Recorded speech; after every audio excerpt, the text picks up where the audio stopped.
అందరికీ నమస్కారం. Epic story లైన్స్‌కు స్వాగతం. చందమామ కథల్లోని తెనాలి రామలింగం మూడవ కథ. ఆల్రెడీ తెనాలి రామలింగం గురించి 2 కథలు మన ఛానల్లో చెప్పుకున్నామండి. ఎవరైనా ఈ కథను మొదటిసారి వింటున్నట్లయితే చందమామ కథలు ప్లేలిస్ట్లో ఒకసారి చెక్ చేయండి మిగతా 2 భాగాల కోసం. తెనాలి రామలింగం.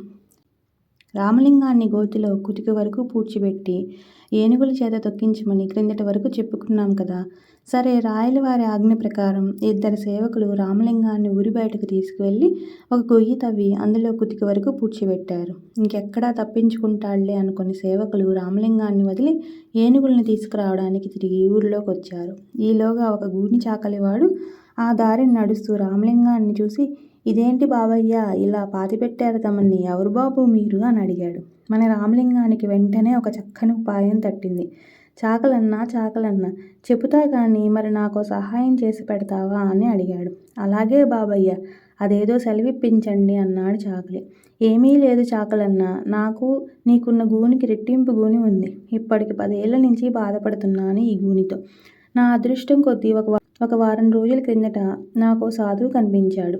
నా గూని చూసి ఆయనకి జాలి వేసింది. ఒక 2 రోజుల పాటు కుతికలోతు గోతిలో కంఠం వరకు పూడ్చుకొని ఉండు. ఆ 2 రోజులు కళ్ళు మూసుకునే ఉండాలి. ఏమి జరిగినా కళ్ళు తెరవకూడదు.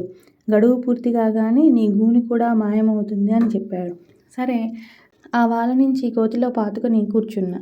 ఇవ్వాల్టితో గడువు తీరిపోయింది. కాస్త నన్ను బయటికి లాగావంటే నా గూని ఉందో పోయిందో చూసుకుంటాను అన్నాడు రామలింగం. "ఓస్, ఇది కూడా ఓ పెద్ద సహాయమేనా బాబయ్య?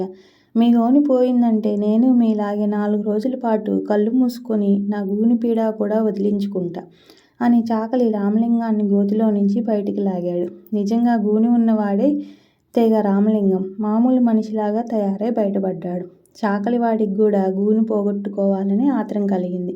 "బాబు, మీకు పుణ్యం ఉంటుంది. నన్ను కూడా కాస్త గోతిలో నుంచి పూడ్చిపెట్టండి. మీరు పోయే దోవలోనే నా ఇల్లు ఉంది. నా ఇంటి దానికి ఈ కబురు కాస్త అందించి దాన్ని వచ్చి ఈ మూట తీసుకెళ్ళమనండి" అని ఆత్రంగా కోరాడు చాకలివాడు రామలింగాన్ని.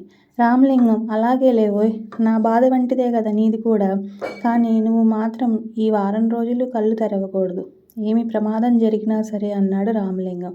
"ఏదో లేండి బాబు, ఎలాగో అవస్థ పడతాను. ఈ పాడుగూని వదిలిపోతే చాలు" అన్నాడు చాకలి. రామలింగం చాకలివాడిని గోతిలో కంఠం దాకా పూడ్చి తన దారిన తాను బయలుదేరి వెళ్ళిపోయాడు. పోతూ చాకలివాడి పెళ్ళాంతో ఈ సంగతి చెప్పాడు. చాకలివాడి పెళ్ళాం అన్నం మూట కట్టుకొని బయలుదేరింది. ఈలోపుగా రాయలవారి సేవకులు ఏనుగులను తీసుకొని రామలింగాన్ని పూడ్చిపెట్టిన చోటికి వచ్చారు.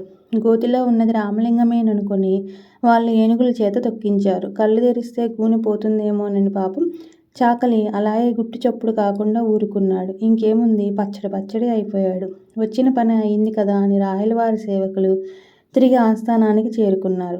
చాకలివాడి పెళ్ళాం అన్నపు మూటతో వచ్చి చూస్తే ఇంకేముంది, మొగుడి తలకాయ ఆనవాళ్ళు కూడా లేకుండా పచ్చడే కనిపించింది. పక్కనే వాడి బట్టల మూట చూసి ఇదతను మొగుడి తలకాయ అని తెలుసుకుంది. ఆ మూట నెత్తినేసుకొని లబోదిబోమంటూ రాయలవారి ఆస్థానానికి వచ్చింది. ఈలోపుగా మన రామలింగం కూడా ఆస్థానం చేరుకున్నాడు. జరిగిందంతా విన్న తర్వాత రాయలవారు, "అవురా పిడుగా, ఎంత పని చేశావు! నిష్కారణంగా ఏమీ తెలియని చాకలివాణ్ణి నీ పొట్టన పెట్టుకున్నావు గదా. ఏదోలే, అయిందేదో అయిపోయింది. నువ్వు తిరిగి మా కళ్ళ ఎదుట పడ్డావు. అదే 10,000 అని చాకలిదానికి మనువర్తి ఏర్పాటు చేసి పంపించారు.